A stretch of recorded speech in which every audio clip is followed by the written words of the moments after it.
Welcome, welcome, welcome. I'm Dr. Arnold Nerenberg. Been licensed to practice clinical psychology in the state of California since 1974. And I like to say I've been licensed to walk upon this earth since 1941. So it's 82 years, almost 82 years of being here on this planet. And it's been quite a journey. I've learned a lot, made a lot of mistakes, did some things right. And between that and my clinical experience, I've been all these years of being in practice, over 47 years just in California, over 50 years totally. I want to bring to you the insights and lessons and inspirations of a lifetime with the intention of uplifting you and your loved ones for the rest of your lives. That's my intention. The title of today's presentation is True Romantic Love. True romantic love. Bringing it, keeping it, growing it. Bringing it, keeping it, growing it. And we talk about romantic love as certainly an emotional connection. It's also a spiritual connection. It's also a cognitive connection. So it's heart, mind, and body. The romantic connection. So looking for true love. Everybody wants true love. Every human being wants true love. And they want to have somebody they can marry, they can have children with, have a family with. That's the normal progression that we're evolutionarily, genetically created or wired that way to be going in that direction.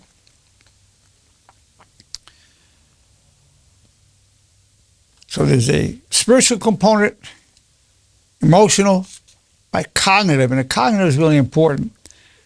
A lot of people feel they you fall in love, very strong connection. There's a honeymoon's lovely, sexual connection, especially then, or beginning of the marriage. It's such a closeness, a feeling, can't wait to be with each other. But without exception, whatever that feeling is, without exception, it will not always be feeling that. This is what, and it's not a problem. That's where we have to really talk about this. Whatever that feeling is, when you're in love with somebody, you will definitely, I don't care who that person is and how the relationship is, you're not always going to have that feeling. You might be tired out, you might be sick, person might be really irritating the heck out of you. And at that moment, you're not going to feel love. Well, heck, you may not even like the person. You may not actually like. So here is somebody, one day you're willing to die for this person. This person is your beloved, your true love, the one and only. And then the time comes, inevitably, you don't even like the person. You want to just get away from them for, at least a little while anyway. So that's what we're talking about. Bringing it, that's a chemistry type of thing. Keeping it, that's important. And then even more than keeping it, growing it. So over time, the relationship becomes even more precious, more powerful, even more romantic. So let's look at that moment where you reach that point. The heck, it could even be on the honeymoon. It happens. Person said some things, maybe you didn't even know about the person, or you didn't see that side of the person, and it's just triggering you. You're getting really negative reactions. Oh, well. And then the other person feels triggered by you. And then you go, oh, what happened? I mean, we were crazy about each other. What happened? Some people break up at that point. They say, well, I'm no longer in love with them. I don't love that person anymore, whatever. People say, what happened? You look like you were crazy about each other. One, there is a time definitely where a relationship needs to come to an end, particularly around infidelity. But that's rare where it really needs to happen. She said, what happened? You loved that person. You said that was your one and only. Now you can't stand that person. That goes down that way. So that's what we're talking about. Not only is emotional, but it's a spiritual connection and a cognitive or a mental connection.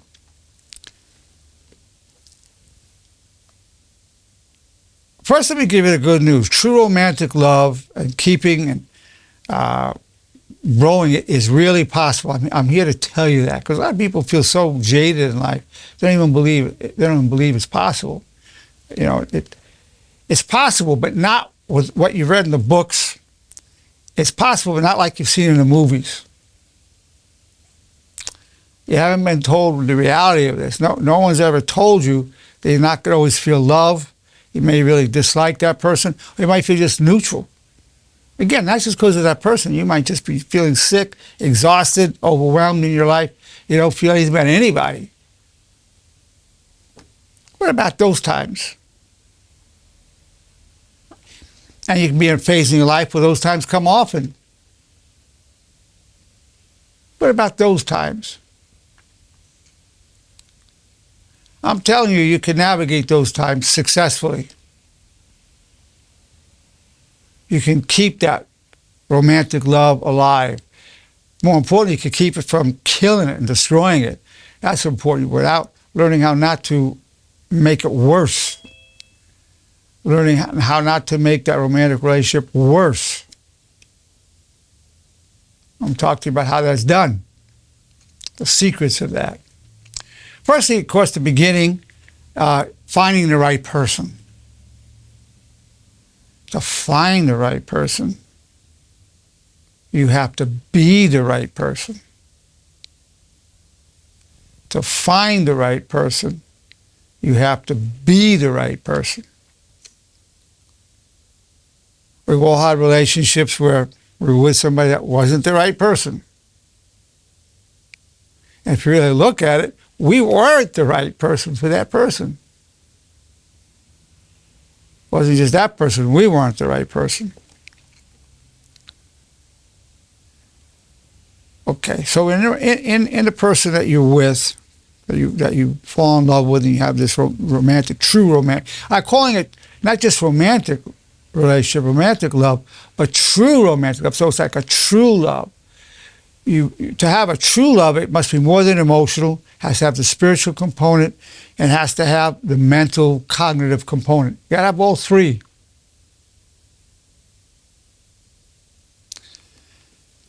We're going to talk about the 11 laws of love that are going to help you navigate this and keep that alive and growing within you. I'll give you a little heads up. At first, chemistry rules the day. You feel this deep attraction, just some kind of magnetism, and boom, off you go. I'll give you a heads up.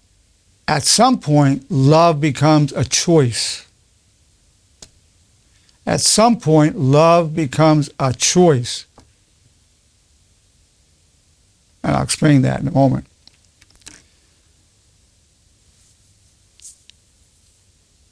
So you have this feeling for the person, and you can honestly say, I really love this person. I cherish this person. I adore this person. I like this person. I respect this person. And you genuinely have that. You see, I have that for this person. Of course, in terms of respecting a person must be honorable. You must be honorable, and they must be honorable, because if the person's not honorable, there'll come a point where you're just not going to respect that person. If they're dishonorable, how they deal with people, they're betraying people, whatever. Even if it's not you they're directly doing it to, or it could include you some of the time, honor is an important part. For that relationship to endure, there must be honor. And I'm defining honor as loyalty to your highest constructive values, as enshrined in what I call the 4 commandments of honor, or striving to cause no harm emotionally and physically. And the 4 commandments of honor are these: I wish you well. That means you're wishing this person well. Hopefully they're also honorable and they wish you well. I take full responsibility for co-creating my reality and my problems. That gets you out of blaming. Blaming will just murder the relationship, the blaming. So, I co-created this, I apologize for my part. 2 most important things you can say in a relationship is, I love you, and I'm sorry, please forgive me. that'll get you far. I love you, and I apologize. Please forgive me. That'll go far. So I take full responsibility to co-create my reality and my problems. Listen, you might feel the person started a problem, but you add a fuel to the fire. I apologize for my part of this. The person may or may not apologize for theirs. Then I'm grateful for the power I gain from hardship. Whatever you're going through in your romantic relationship, you're going to gain wisdom from it, from the problems. You're going to gain compassion. You're going to be able to understand other people more. So it's really a source of growth. I'm grateful for the power I gain from hardship. And then the fourth one is one of two. I seek always to serve my highest values. My highest values could be love, connection, gentleness, virtue. The other is, if you believe in God as I do God, your wish is my only wish. And certainly, your highest values can't include cursing at the person, hitting the person, doing something that's going to somehow damage that person. And certainly, if you, as a believer in God, whatever religion, it would forbid all of those as well. So honor in terms of the spiritual connection and protecting the emotional connection, honor will take you very, very far. Then having the bridge, which is a bridge between honor and reality. What's the most honorable thing I can think, say, and do? So anything going on in a marriage, you say, well, what's the most honorable thing for me to think, say, and do with this person right now? You may get a negative reaction, but then you're doing what's honorable. Another thing you have to understand in a relationship, the thoughts that pop into your mind do not define who you are. They're a product of your social upbringing, your society's norms, and genetics. So with your significant other, you may get some really negative thoughts. I mean, some really negative thoughts. Really negative. But you didn't choose those thoughts. You're more a reflection of the thought you choose to have. So if you're getting this thought like, I just really like to tell this person off, I'm going to say this to her, I'm going to say this to him, whatever. There you go. But I wish you well. Or I wish you well and I love you. You're saying that in your thoughts. I wish you well and I love you. So you're balancing. You're not fighting the negative thought. You're balancing. You let the anger, the hurt, the humiliation, whatever the negativity is, you let it be.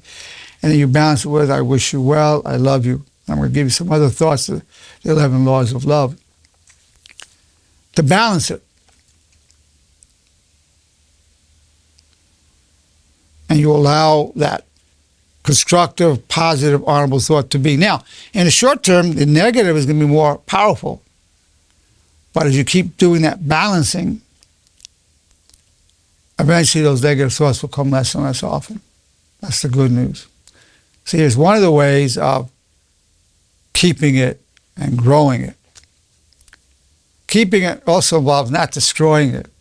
So you're not adding fuel to it, but you're not making it worse. Now, we're talking about a normal relationship. Now, there are some relationships that are pretty rough. Particularly, some people, if you give them an inch, they take a mile. That's going to be a rough relationship. Some people, you give them an inch, and they give you a mile. My wife is like that. I'm lucky. I was married before, it was the opposite of that. But if you have somebody who at least giving you enough, and you're giving all you can, and they're giving you, when you give an inch, they're giving you, 10 inches, or they're giving you a mile, whatever. But it's not just taking a mile. So we're talking about a reasonable balance where the person's honorable. If they're not honorable, we give them an inch, they just keep taking and using and abusing. So that's why honor is really important. And it's something you really want to be discussing right from the beginning about what is honor and observing the character. A lot of times when we're younger, we go by the sexual attraction. There's some kind of chemistry attraction, and then before you know it, you're very involved sexually and romantically, and you're enjoying each other. And then you find out later the person has some serious character flaws, but you didn't see it. Yeah. The heat of that sex obscures is a really serious character flaw here. That's why you want to be looking for honor. Really important. You want to be that person of honor, and you want to look for that in the other person. Now, in a relationship, neither one has children, but then you have also the case with blended families. You might have a child, that person may have a child, you may have children together, so it's yours, mine, and ours. That presents unique challenges, but it's very common now. Very, very common. I'll tell you something, that to really keep the relationship and grow it, you have to put your significant other before your own children. People say, I can't do that. Well, person's honorable, they're not going to exploit that. They're not going to actually do something to hurt your child. That's why honor becomes very important. You need to put that person has to become your first priority before your mother, before your father, before your children, everything. Now, if you don't put that person before your own children, that person can become jealous of your children and have an issue there. Look, life throws enough things at people, but making a person the priority is key. And you want a person where you can do that with, and where the person's honorable, so you're not going to be dominated in an unjust way by it. But making the person a priority, you want to be very devoted to that person, and you have to be very committed to wanting to make it work. It takes a lot of commitment to making it work. Now, again, I want to say that feelings are fleeting. Positive feeling is fleeting. The negative feeling is fleeting. Honor is forever. The anger, the resentment, the hurt is fleeting. The feeling of love is fleeting. Honor is forever. That's why honor is such an important part of having a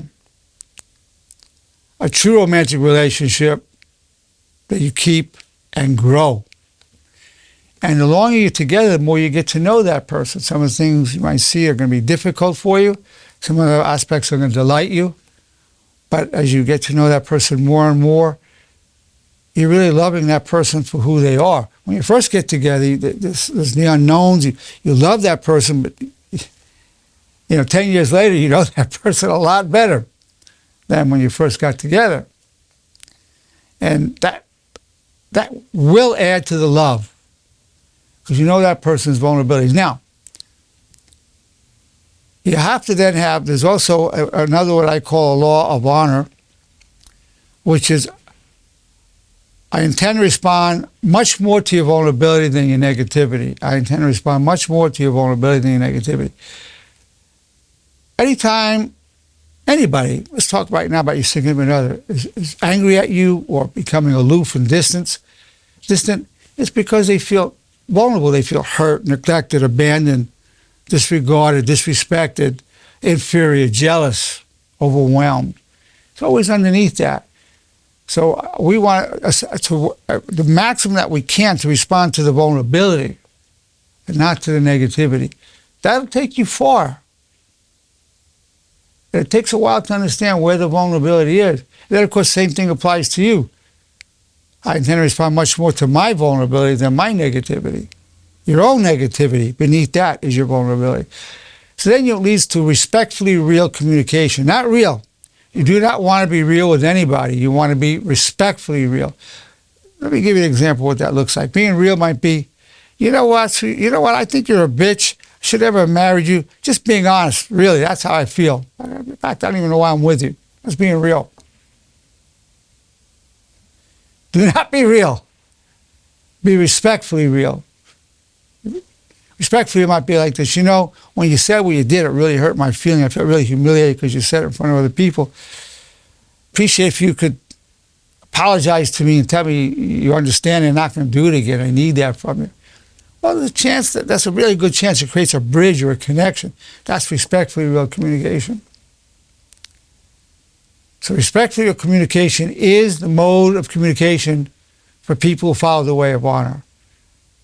Now, if you take a lifetime commitment to the way of honor, then you're a disciple of honor. You take a pledge that goes this way. As a disciple of honor, I pledge myself for all the days of my life to the 4 commandments of honor.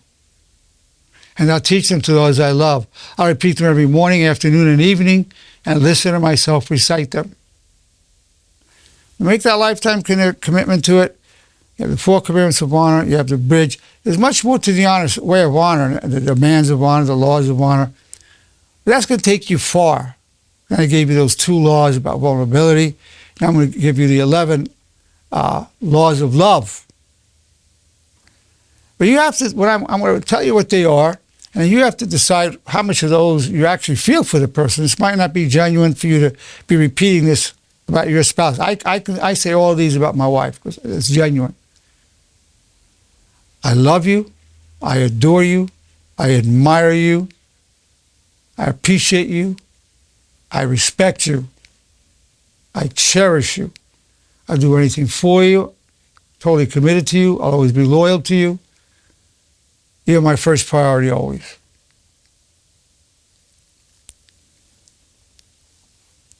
Now, the others, I appreciate you. I appreciate you and like you. Make it to 11. And I recommend saying that at least once a day, preferably 3 times a day, to yourself. So the person might be saying things and really triggering you. So emotionally, you don't feel a connection. Spiritually, there is a connection, you just don't feel it. But you can keep a cognitive connection, a mental connection, by you saying to yourself, I love you, I adore you, do anything for you, I'm totally committed to you. You go through that, whatever ones of those that you feel you can genuinely be telling yourself. And you're saying that to yourself. And from time to time, you tell a person that's how you feel. Of course, when it comes to love, you want to show an action and words, both. But the words are important. And it's especially important in controlling your own thoughts. And it will ultimately control your own feelings. Because if you keep, what happens when you get into an issue with your significant other, you lose perspective. The whole moment gets defined by outrage. Why you dare to say that to me? Who do you think you are? So you're just totally into that thing. Another thing, you got to put the significant other before your own pride. Number one, you want to put honor before pride. And you certainly want to put the other person before pride. If you put your pride first, it'll be very hard to keep that relationship and grow it. People will tell you they're in love with another person, they are, but guess what? That's their second love. They're really more in love with their own pride. Yes, it's true. People are more in love with their pride than they are with anybody else. Well, I've said it many times. Pride is a cold bed person, a cold lover. Yeah, pride is a cold lover. You try making love to your pride. It's not going to happen. So I'm giving you the ingredients for true romantic love, bringing it as a matter of it just has a life of its own, keeping it and growing it.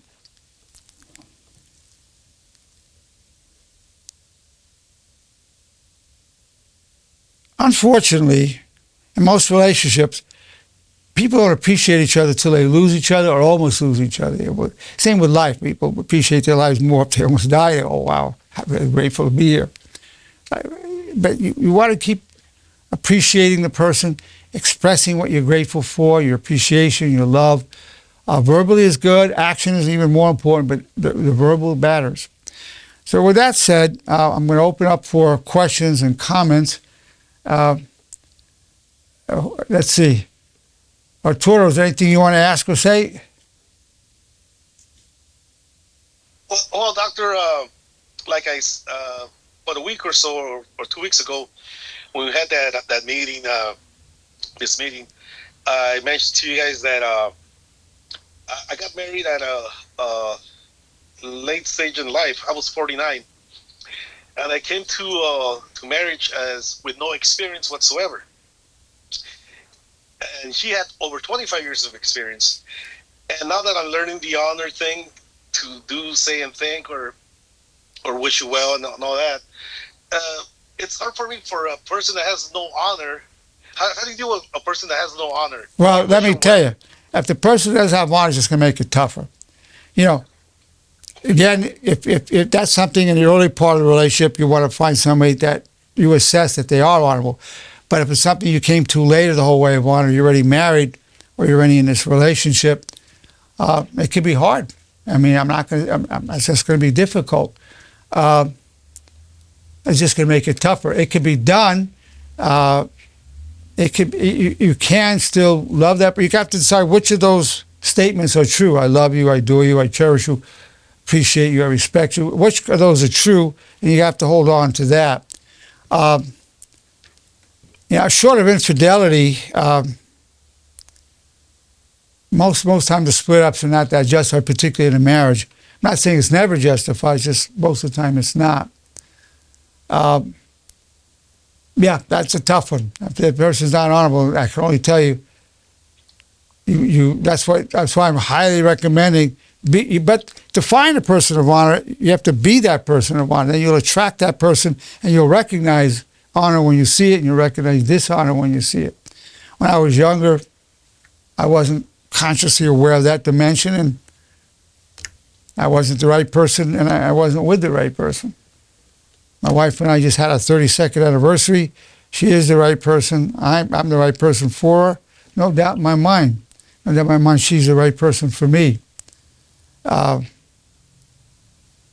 it's doable. Yeah, that's a good point. Everybody runs into that. You know, what to do when they see these character flaws. There's no simple answer to it. But you remain honorable. You don't let that person's dishonor corrupt your honor. You remain honorable. If it gets to a point where, particularly infidelity or maybe some rare other situation, you have to look at your options. Okay, Tracy, any thoughts? Thanks for that, Arturo. Thank you for that important question. Tracy, anything you want to say or ask? Well, this seminar tonight hit some sweet spots for sure. I mean, you already know how I feel about my love and who I'm in love with and how deep my love goes. And I mean, honestly, it's rough. It's rough for me.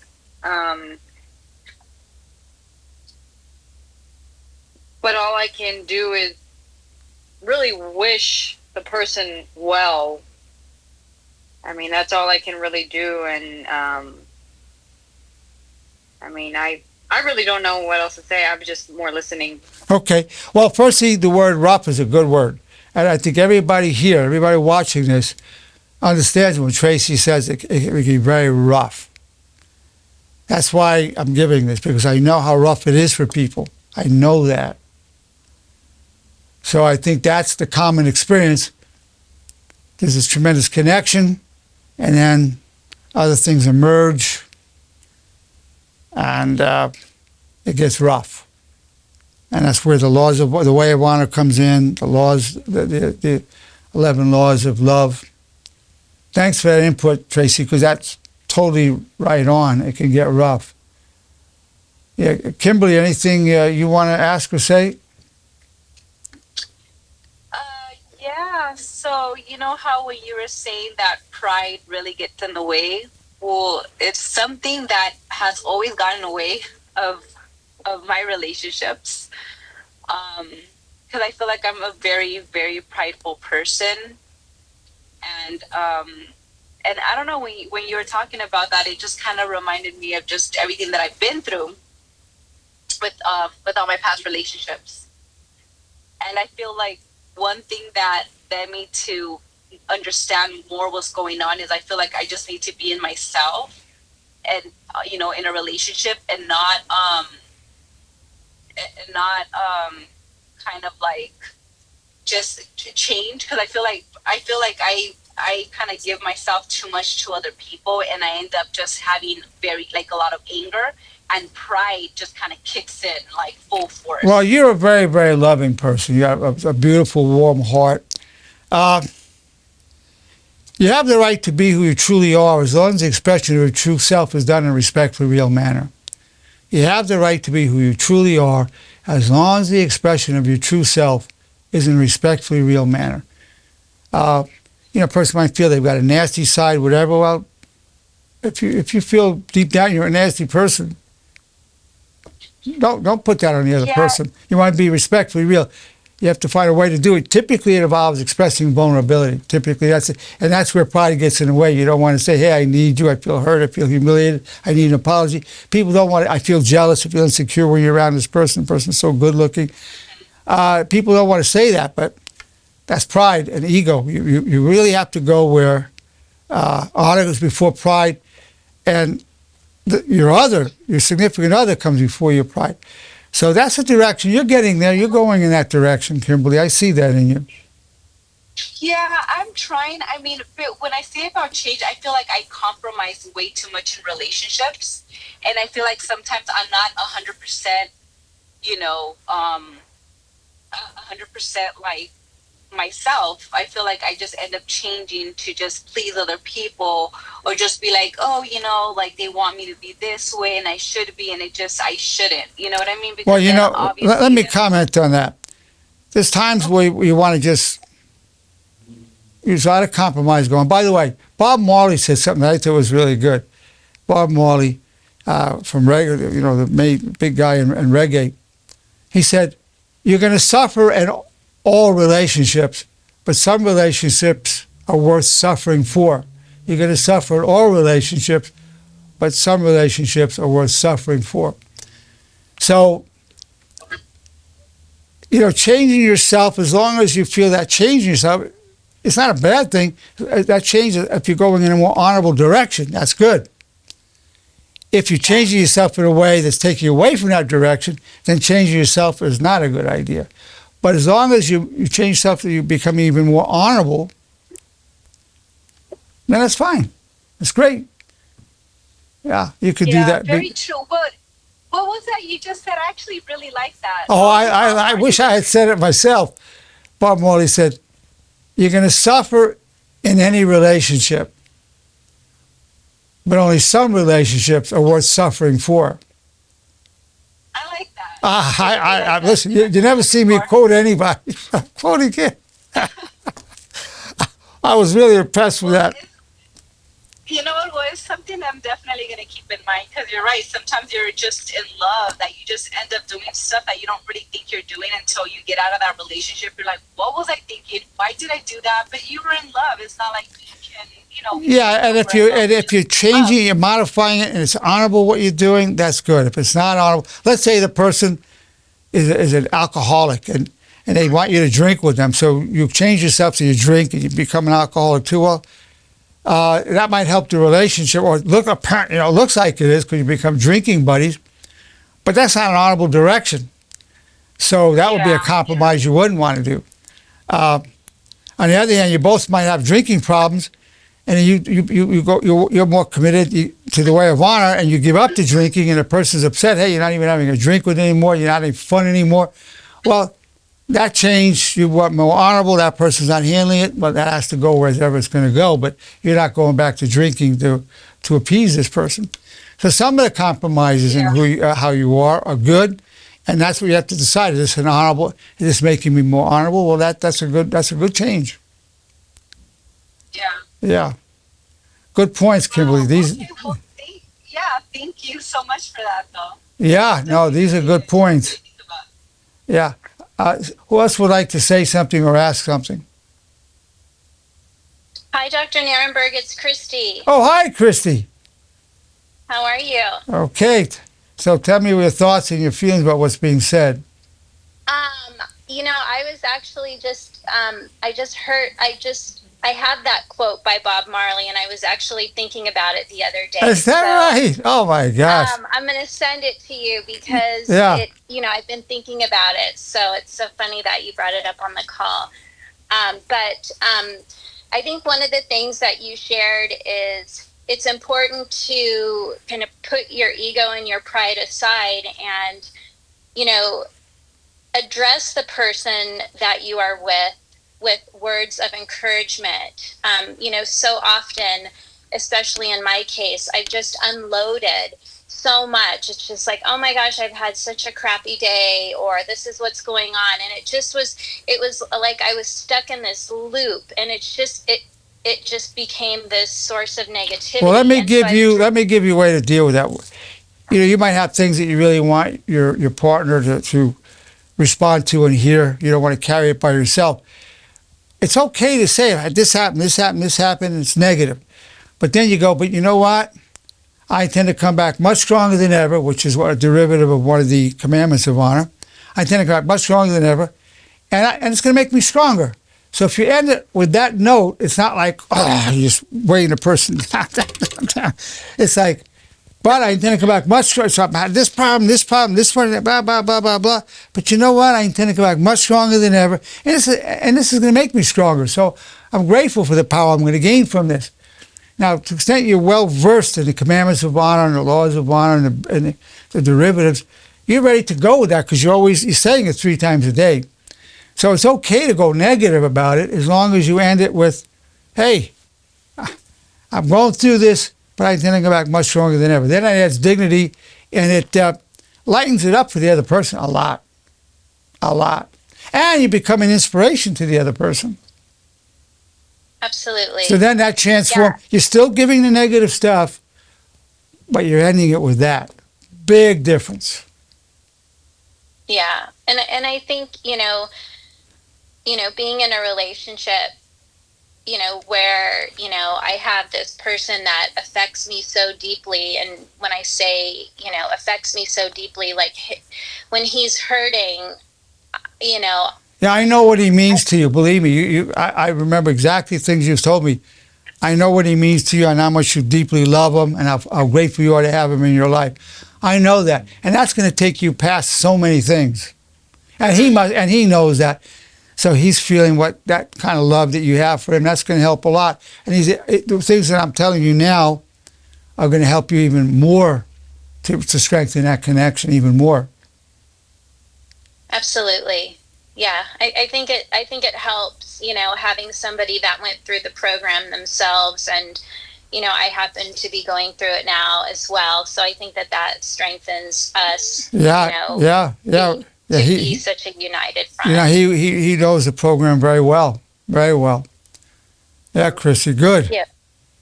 Good, but don't be afraid of expressing that negativity of your day. Just it's how you end it that matters. Yes, got it. Yeah.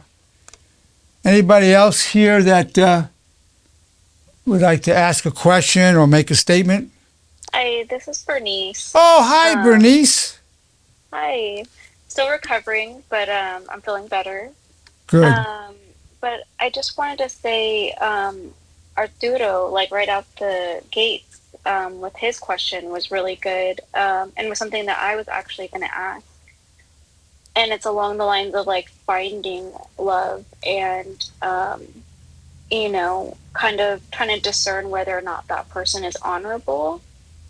And I guess it's something that you just have to kind of, go through the weeds and find out whether or not that person, like you said, the quote, is worth, suffering for, because you're going to suffer regardless. Well, you're very committed to the way of honor. You're very active in the honor movement. And the more deeply you internalize these principles, you will recognize it more in the other person. Because without a commitment to honor, you don't necessarily recognize that. You learn the person's favorite color, what kind of food they like, so many dimensions you can go to. But once you commit to the way of honor, then you recognize this person is very honorable. Wow, look at this, look at that. Wow, it's great. Those features will stand out. Whereas if you weren't committed to the way of honor, it would just get lost in a blur of so many other factors. Yeah, so you at least have this path to kind of follow, like, okay, I see it'll make the character of the person stand out more to you. Because what stands out initially is the looks, the attraction, which is all important. Attraction and looks, very important. But and that could overwhelm everything else. But once the more you commit to the way of honor, you'll be able to spot the honorable way the person is in terms of speech or actions, how they treat people, including yourself. You'll be able to you'll take more heed of that. You'll notice it more.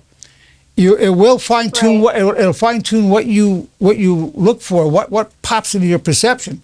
It'll actually affect that a lot. You recognize honor in others, and you can recognize it in yourself. And you can recognize it in yourself when you're crossing a line.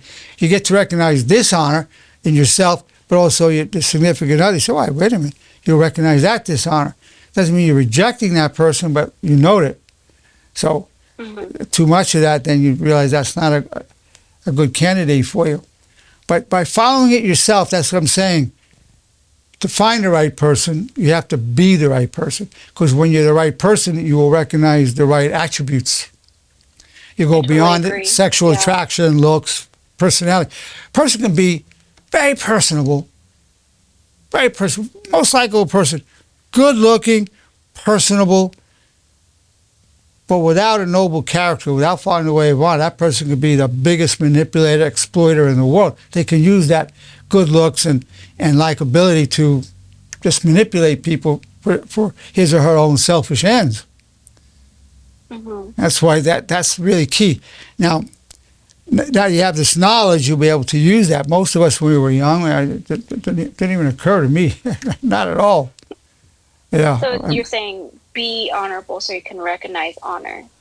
That's exactly it. The more committed you are to the way of honor, you won't even have to look. It'll just pop. You'll just see it. Oh, wow, that's great. Or, oh, my God, he's like that.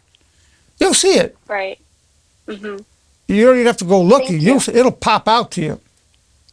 Right. Yeah, I'm starting to notice that a lot more because it's more in my consciousness that, I'm when it does, the way of honor will sensitize you to seeing honor. You'll be sensitized to it. Right. Thank you. Yeah. I mean, we all have our priorities and what things that we're sensitive to. You'll become more and more sensitive to. No, you're most welcome. And you have so much to offer in a relationship. So you'll attract the right person for sure, and you'll be able to recognize the honor that's there or not there. You'll be seeing it. Very, very good, Bernice. Glad you brought that up. I feel like today I'm the love doctor today. And I'm happy. I'm so happy I could share this with you. I found a lot of these things out. The Spirit showed me this knowledge and a lot of my mistakes. It's like my father said to me, he said, "Son, I have a lot of good advice to give you, not because I've been so smart, it's just I've been so stupid." So I made so many stupid mistakes in my past that I've learned, I'm able to help you with this now. Yeah. So all the hardships that I co-created and went through terrible things, that splitting up stuff is rough. Right? Brought me so much compassion and wisdom and understanding so that I can share this with you.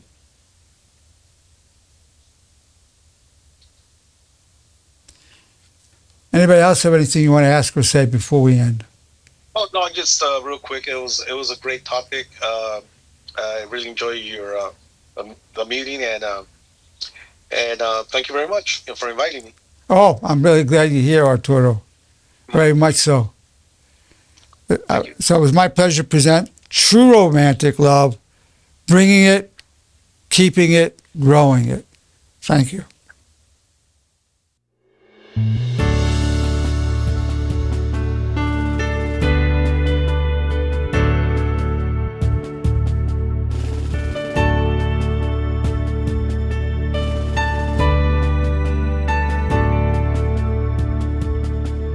The sea of destiny is in your deepest struggle.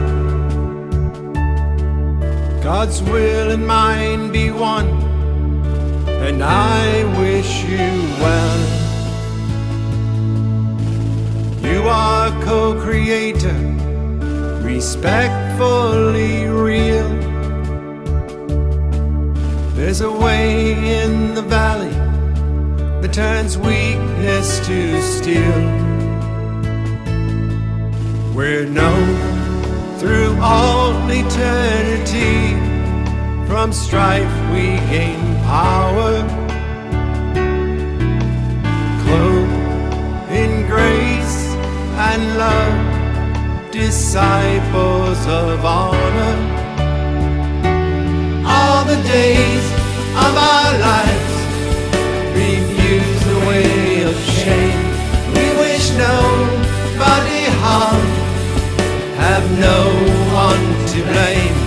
Your high calling will be done, and pure eyes now glow. In darkness crave the good, like waters from the desert flow.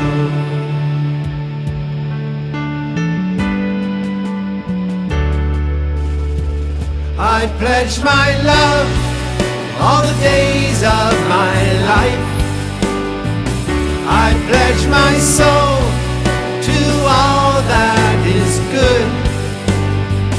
I pledge my heart to my brothers and sisters who I join in the light, leave a legacy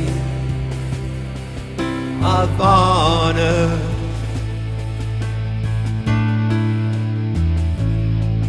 We're known through all eternity, from strife we gain power, clothed in grace and love, disciples of honor. All the days of our lives refuse the way of shame. We wish nobody harm, have no one to blame. Your high calling will be done, and pure eyes now glow. In darkness crave the good, like waters from the desert flow.